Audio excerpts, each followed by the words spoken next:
कहते हैं सियासत में अगर समय साथ देता है तो बहुत लोगों की किस्मत खुल जाती है।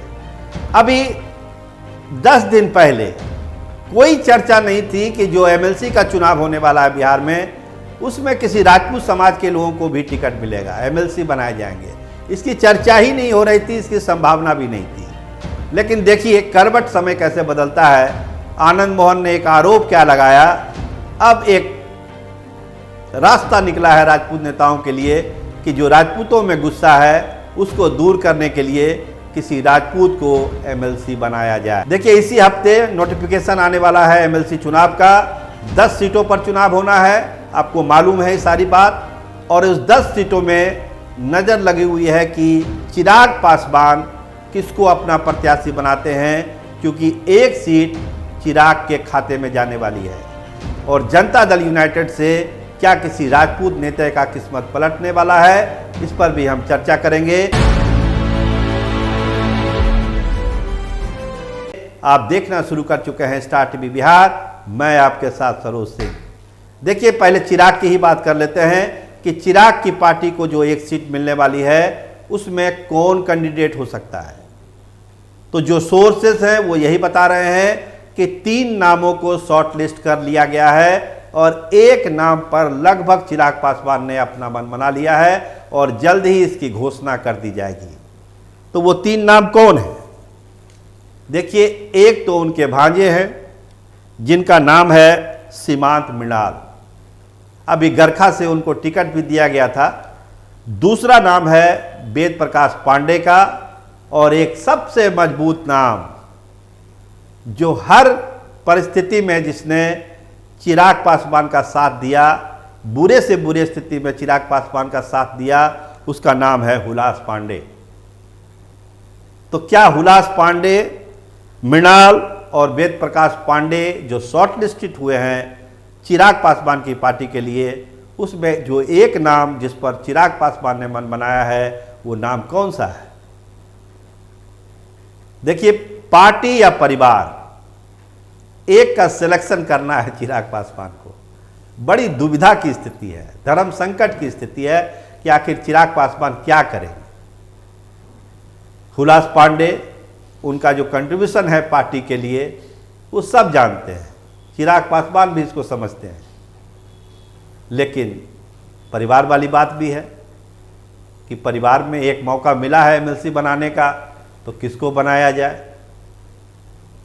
और वेद प्रकाश पांडे को तो लेकर आप जानते ही हैं, जो एक पारिवारिक रिश्ता है।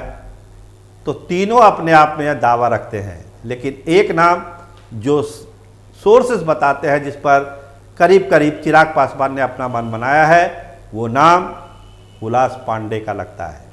हुलास पांडे एमएलसी हो सकते हैं चिराग पासवान की पार्टी से, ऐसी चर्चा है। अगर आप सीरीज में देखेंगे तो 1 नंबर पर हुलास पांडे चल रहे हैं, दूसरे पर मृणाल हैं और तीसरे पर वेद प्रकाश पांडे हैं। ये एक सीरीज बनी है, लेकिन हुलास पांडे का अभी ग्राफ काफ़ी ऊपर चल रहा है। जनता दल यूनाइटेड में क्या होगा? 4 सीटें जनता दल यूनाइटेड को मिलने वाली है। 3 तो कोटही से हो गई और एक नीतीश कुमार वाली खाली सीट से। तो जो समीकरण बन रहा है जेडीयू से, उसमें तय है कि एक पिछड़ा, एक अति पिछड़ा, एक मुस्लिम, ये तो जाएगा ही जाएगा। अब है कि राजपूत को घुसाना है क्या? क्योंकि आनंद मोहन प्रकरण को लेकर जो राजपूतों में गुस्सा है उसकी एक काट यही निकाली जा रही है थिंक टैंक से कि किसी राजपूत को एमएलसी बना के गुस्सा शांत किया जाए। तो नाम कौन आया है सामने?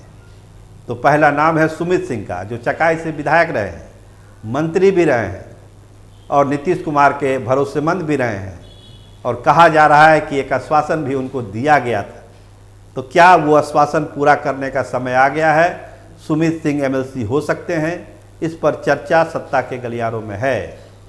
दूसरा नाम नीतीश कुमार के बहुत ही भरोसेमंद सहयोगी जय कुमार सिंह का है, जिनका टिकट अंतिम मोमेंट में काट दिया गया था, जिसको लेकर एक इशू भी बनाया जा रहा है कि केवल एक की बात नहीं है, बहुत सारे नेताओं का टिकट कटा, राजपूत नेताओं का, उसमें जय कुमार सिंह का नाम सबसे आगे है। नॉमिनेशन के 2 दिन पहले तक उनका नाम तय था कि उनको नॉमिनेशन करना है, लेकिन बाद में ये हुआ कि नहीं, वो टिकट सहयोगी दल को दी गई। आखिर किस परिस्थितियों में वो टिकट सहयोगी दल को दी गई, जब 2 दिन पहले सारी तैयारी हो गई थी। जो सम्मेलन हुआ था, ध्यान होगा, हम लोग भी गए थे उस सम्मेलन में, कार्यकर्ताओं का, एनडीए कार्यकर्ताओं का जो सम्मेलन था, और जो लोगों का हुजूम वहाँ उतरा था, तो कोई ये कह ही नहीं सक रहा था कि जय कुमार सिंह को टिकट नहीं मिलेगा। लेकिन अंतिम क्षण में जय कुमार सिंह का टिकट काट दिया गया। बड़ी नाराज़गी शाहबाद के इलाके में राजपूतों में इसको लेकर आज तक है। तो क्या उस नाराज़गी को दूर करने के लिए सुमित सिंह या जय कुमार सिंह को एमएलसी का टिकट दिया जाएगा? इस पर अब गंभीर मंथन शुरू हो चुका है। तो देखिए किसका सितारा चमकता है। तो हमने कहा ना कि जैसे समय के साथ चीज़ें जुड़ जाती है, तो पहले जो था कि किसी राजपूत को तो बनना नहीं है, लेकिन अब ऐसा समय आया गया कि अब राजपूत को बनाना करीब करीब लगता है कि एक मजबूरी टाइप ही हो गई जनता दल यूनाइटेड की। तो किसी एक का सितारा चमक सकता है, वो सुमित सिंह भी हो सकते हैं और जय कुमार सिंह भी हो सकते हैं। बीजेपी से देखिए, एक जो अपर कास्ट से बनना है, एक पिछड़ा से बनना है, और एक अभी तय होना है क्या होना है। लेकिन एक चीज़ हम बताएं, संघ का काफ़ी दबाव है इस बार कि संघ के कोटे से भी एमएलसी होना चाहिए। तो संघ का एक नुमाइंदा इस बार आपको एमएलसी के लिस्ट में जरूर दिखेगा। अभी भले उसकी चर्चा कहीं नहीं है, लेकिन संघ का एक नुमाइंदा आपको दिख जाएगा कि संघ के तरफ से, संघ की सिफारिश पर, या संघ ने जिसका नाम लिया उसको बीजेपी ने भी स्वीकार किया, तो वो नाम संघ के सूची में आ सकता है, एमएलसी के लिस्ट में आ सकता है। संजय मयूख का टर्म खत्म हो रहा है, बांकीपुर से उनके चुनाव लड़ने की संभावना है। अगर वो चुनाव लड़ेंगे तो स्वाभाविक है कोई दूसरा कैंडिडेट हो सकता है। बीच में पवन सिंह के नाम की भी चर्चा हुई थी, लेकिन कायस्थ बहुल इस इलाके में लगता है कि कोई कायस्थी उम्मीदवार होगा। बीजेपी इस पर काफ़ी मंथन भी कर रही है। देखिए कौन सा पत्ता खुलता है। अगर संजय मयूख बांकीपुर से नहीं लड़े तो वो एमएलसी बनेंगे, अगर एमएलसी बने तो बांकीपुर से कोई दूसरा कैंडिडेट दिया जाएगा, ये चर्चा है। और आरजेडी की अगर हम बात कर लें तो वही पेच फंसता है सुनील सिंह का, जो मुँह भोले भाई है राबड़ी देवी के, उनकी संभावना बहुत कम दिखती है। चूँकि एआईएमआईएम के साथ जो करार है आरजेडी का, और जो आगे की भी सियासत सीमांचल में होनी है, इसको तेजस्वी यादव डिस्टर्ब नहीं करना चाहेंगे।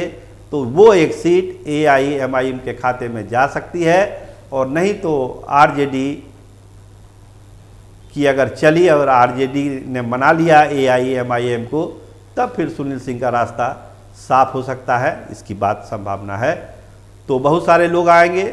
समीर सिंह का टेन्योर ख़त्म हो रहा है, संभावना ना के बराबर है, वो नहीं आ पाएंगे। तो इसी हफ्ते नोटिफिकेशन आ जाएगा, और उस नोटिफिकेशन के बाद सारी चीज़ें तय हो जाएगी कि कौन क्या है। लेकिन चिराग पासवान की पार्टी से हुलास पांडे का दावा अभी फिलहाल सबसे मजबूत है, रेस में वो सबसे आगे चल रहे हैं। जेडीयू में एक नया डेवलपमेंट यही है कि किसी राजपूत को भी एमएलसी बनाया जा सकता है। दीपक प्रकाश का तो तय ही है आरएलएम से, वहाँ कोई किंतु परंतु है नहीं। और मान के चलिए कि बीजेपी में भी 1-2 दिनों में सारी चीज़ें तय हो जाएगी। बीच में एक मीटिंग हुई थी जिसमें तय हुआ था कि जो चुनाव लड़े हैं उनको एमएलसी का टिकट नहीं दिया जाएगा, इस पर भी चर्चा हो रही है। लेकिन देखिए क्या होता है। एक नाम सतीश राय का भी आता है, राघोपुर से लड़े थे तेजस्वी के खिलाफ। उनका तो कहना है कि पार्टी में भी बहुत लोग मानते हैं कि उनको तो हरा दिया गया, वो हार कहा रहे थे। तो एक कंपनसेशन के तौर पर सतीश राय का भी नाम है कि चूँकि आगे की राजनीति करनी है बिहार में बीजेपी को, तो सतीश राय जैसे मजबूत नेताओं को भी बचा के चलना है, मजबूत करके चलना है। तो सतीश राय का भी समझिए कि कुछ हो सकता है, ऐसी संभावना है। तो देखिए, इंतज़ार करिए, स्टार टीवी पर अपडेट हम देते रहेंगे। आपका बहुत धन्यवाद, आपका बहुत बहुत शुक्रिया।